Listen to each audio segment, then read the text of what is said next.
नमस्कार, आप देख रहे हैं हमारी खास पेशकश इस्तीफे पर सियासत। जी हां, राज्यसभा सांसद विवेक तन्खा के इस्तीफे के बाद से मध्य प्रदेश की सियासत में एक बार फिर गर्माहट आ गई है। राज्यसभा सांसद जो हैं विवेक तन्खा, उनके इस्तीफे से गरमाई हुई है मध्य प्रदेश की सियासत। कांग्रेस लीगल सेल के राष्ट्रीय अध्यक्ष थे विवेक तन्खा, जिस पद से उन्होंने इस्तीफा दे दिया है।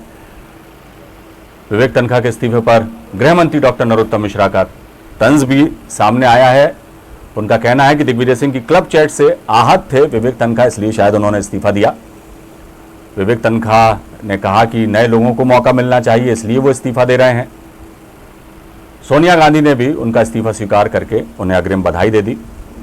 इसके भी कई सियासी मायने निकाले जा रहे हैं। विवेक तन्खा का इस्तीफा कमलनाथ को इशारा है, ये कहना है डॉक्टर नरोत्तम मिश्रा का।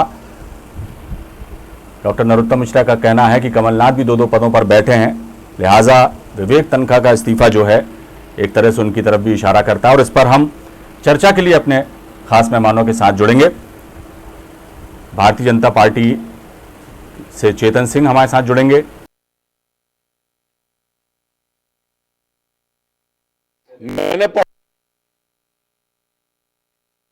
सेल के अध्यक्ष से उन्होंने इस्तीफा दिया है।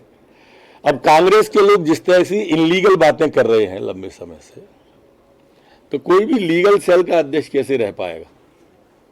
विवेक तन्खा मूल रूप से कश्मीरी पंडित है। कश्मीर के बारे में क्लब हाउस में जो दिग्विजय सिंह जी ने बोला, कोई भी आहत हो जाएगा, कैसे लीगल सेल का अध्यक्ष रहेगा। एक बात उन्होंने और कही तन्खा जी ने कि नए लोगों को अवसर मिलना चाहिए। मेरे ख्याल से ये कमलनाथ जी की ओर इंगित किया है उन्होंने। दो पदों पर, तीन पदों पर बैठे हैं। तन्खा जी की बात से प्रेरणा लेनी चाहिए माननीय कमलनाथ जी को। और आइए इस पर हम चर्चा शुरू करते हैं। सबसे पहले चेतन सिंह जी, जिस तरह से विवेक तन्खा जो हैं लीगल सेल के राष्ट्रीय अध्यक्ष थे, कांग्रेस को उन्होंने इस्तीफा दे दिया और इस पर गृह मंत्री डॉक्टर नरोत्तम मिश्रा ने तंज भी कसा है। किस तरह का इशारा जो है वो कह रहे हैं कि कमलनाथ जी की ओर इशारा है, क्या कहेंगे आप? देखिए, तन्खा जी बहुत लंबे अरसे से नाराज चल रहे हैं जी।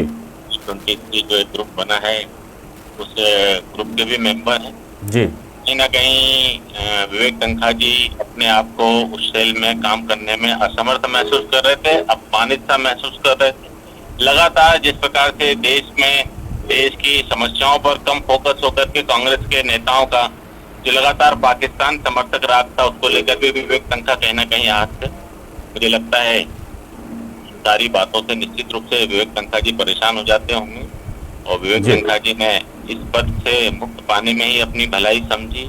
कांग्रेस के अनेक नेता कांग्रेस की नीतियों से मुखर होकर के अपना विरोध दर्ज करा चुके हैं।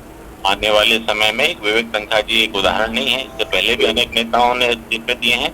आने वाले समय में अनेक कांग्रेस के वरिष्ठ नेता भी इस्तीफा देंगे। जहाँ तक मध्य प्रदेश की राजनीति में आदरणीय दिग्विजय सिंह जी और कमलनाथ जी का मामला है, तो ये रंगा बिल्ला भाई हैं। ये दोनों अपने अपने पुत्रों को फिट करने में लगे हुए हैं। इसलिए इनकी लड़ाई इनकी विचारधारा या किसी पार्टी के कद को बढ़ाने के लिए नहीं है, बल्कि अपने अपने पुत्रों को स्थापित करने के लिए।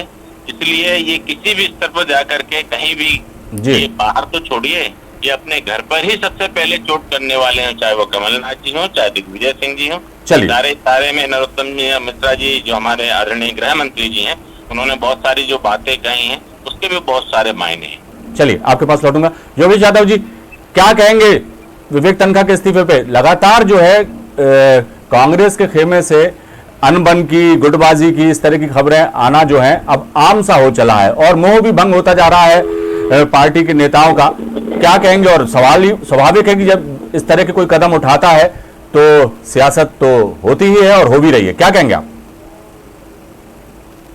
योगेश जी, सुनाई दे रहा आपको? योगेश जी से हमारा संपर्क अभी फिलहाल नहीं हो पाएगा। मध्य प्रदेश में जो सियासत चल रही है, रमेश सर, आप किस तरह से देखते हैं पूरे ही सियासी परिदृश्य को, और खास तौर से कांग्रेस जो हाशिए पर थी एक तरह से, लेकिन पूरा जोर लगाकर उसने सत्ता पर जो है सत्ता हासिल की 15 सालों के बाद, लेकिन वो भी उसके हाथ से छिटक गई। अब जिस तरह से विवेक तनखा ने इस्तीफा दिया, इसके पहले भी कई जो हैं शीर्ष नेता हैं कांग्रेस के, वो अपनी ही पार्टी के खिलाफ जो है बयान दे चुके हैं। मनमुटाव है, मोहभंग हो रहा है, किस उसकी वजह क्या है, मूल कारण क्या है, और इस पूरे ही राजनीतिक जो समीकरण बनते बिगड़ते दिखाई दे रहे हैं कांग्रेस के भीतर खेमे में जो बातें आ रही हैं, उनको किस तरह से देखते हैं आप? देखिए, मोटे तौर पर जिस तरीके से 15 साल बाद कांग्रेस सरकार में आई जी, और कांग्रेस ने अपना जो प्रतिनिधि या चेहरा कमलनाथ जी का उन्होंने घोषित किया, मैंने तभी लगभग सारे चैनलों पर कहा था कि कमलनाथ जी एक अच्छे इंसान हो सकते हैं, बेहतर रणनीतिकार हैं, रणनीतिकार के साथ साथ बेहतर कूटनीतिकार भी हैं, लेकिन वो मास लीडर नहीं है। तो ये जो कहा था, तो मोटे तौर पर अगर आप देखेंगे तो सरकार उनकी जो भी 15 महीने 16 महीने सरकार चली है, पहले दिन से उस सरकार में जो आंतरिक कलह शुरू हुई, कहीं ना कहीं मैं इसको कमलनाथ जी का ही मानूंगा कि उनको और अच्छे तरीके से उसको कंट्रोल करना था।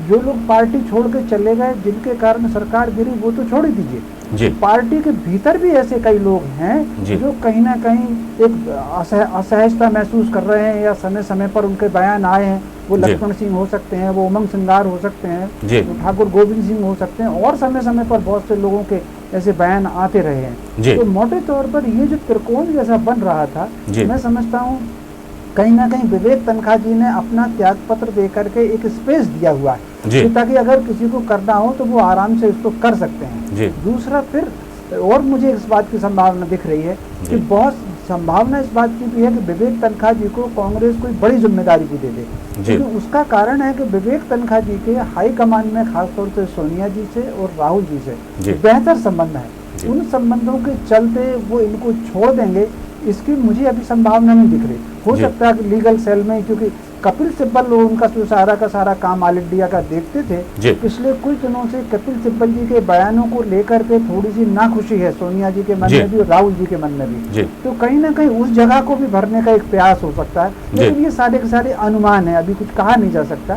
तो लीगल एक्सपर्ट के रूप में कांग्रेस के पास ऑल इंडिया में भी एक स्थान की आवश्यकता है, कहीं ना कहीं मध्य प्रदेश में भी एक ऐसा निर्विवाद चेहरे की आवश्यकता है जिसको कार्यकर्ता सर्वसम्मति स्वीकार कर ले। तो मैं समझता हूँ विवेक तनखा का इस मामले में कुछ ना कुछ उपयोग जरूर होगा।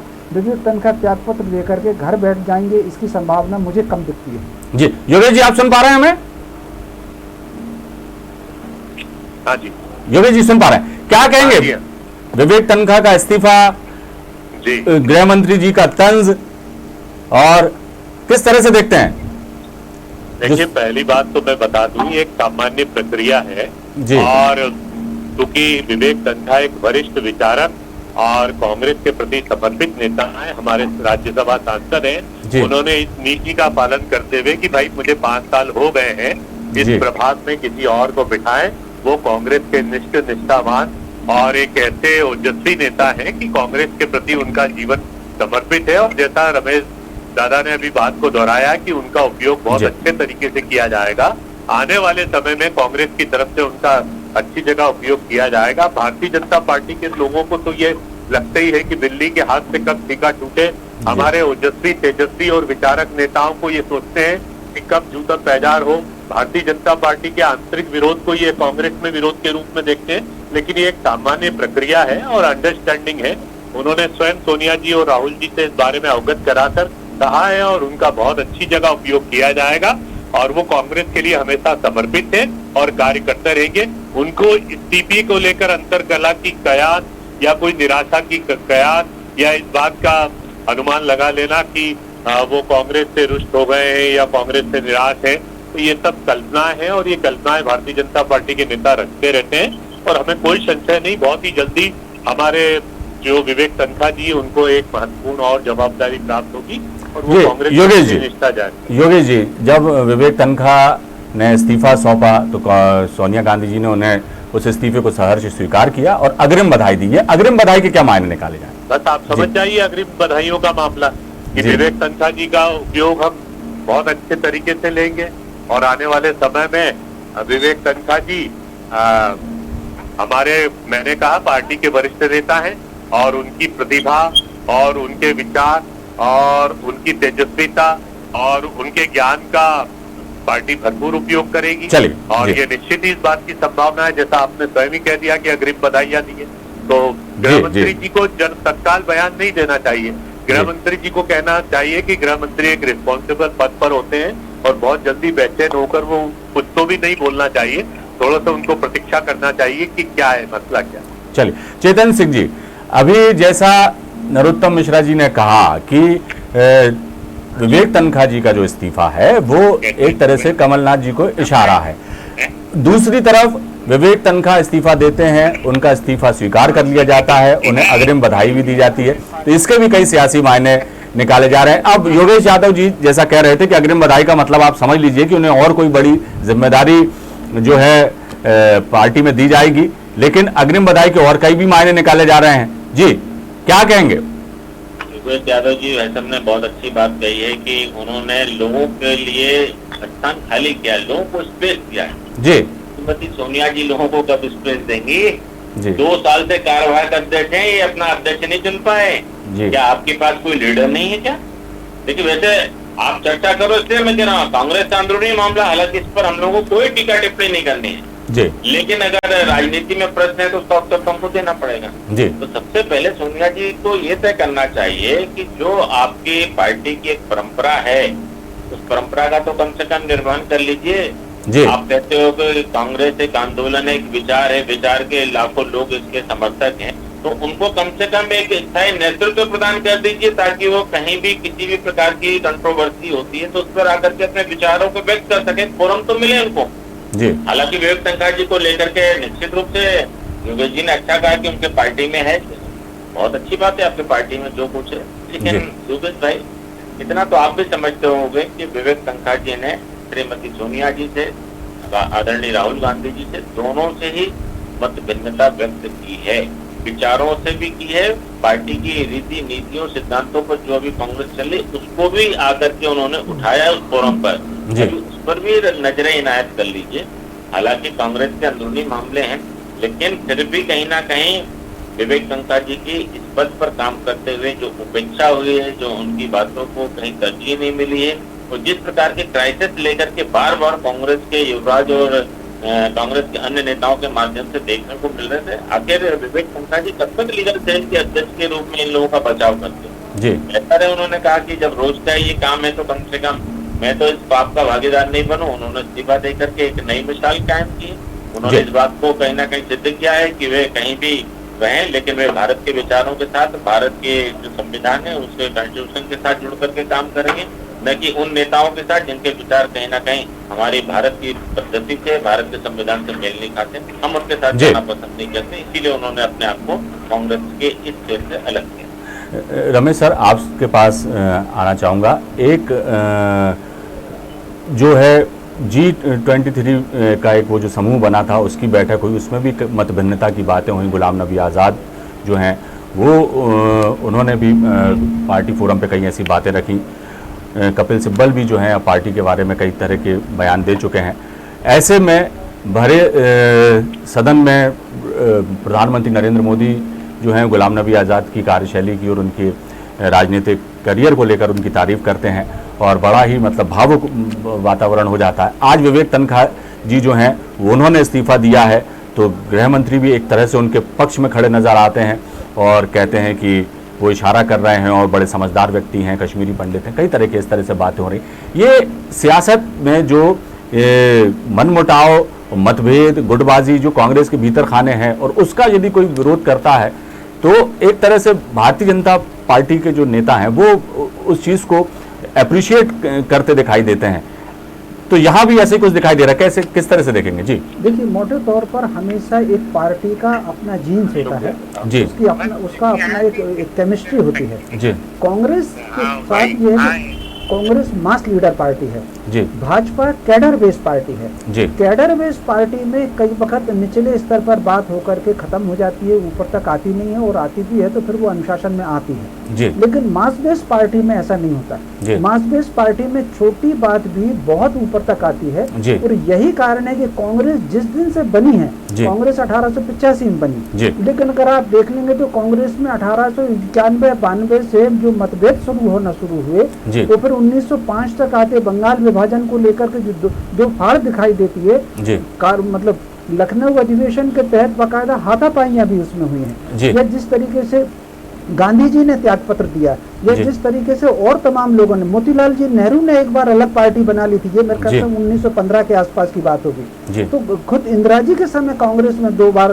उसमें टूटन हुई। तो कुल मिलाकर के क्योंकि मास बेस पार्टी है और मास बेस पार्टी का नेतृत्व अगर किसी एक हाथ में हो तो उसको बहुत ज्यादा स्वीकार नहीं करता। तो मोटे तौर पर इस समय अगर देख रहे होंगे, जैसे नरसिम्हा राव के को लेकर के मतभेद क्यों हुए, क्योंकि उन्होंने सोनिया जी को स्वीकार नहीं कर पाया था, इसलिए मतभेद शुरू हुए नरसिम्हा राव जी को लेकर के। यह मान लीजिए सीताराम केसरी के साथ क्या घटनाक्रम घटा, जो भी कुछ है, तो कांग्रेस क्योंकि मास बेस पार्टी है, इसमें बहुत ज्यादा नेतृत्व के प्रति असहमति बहुत ज्यादा इसमें नहीं चल पाती है।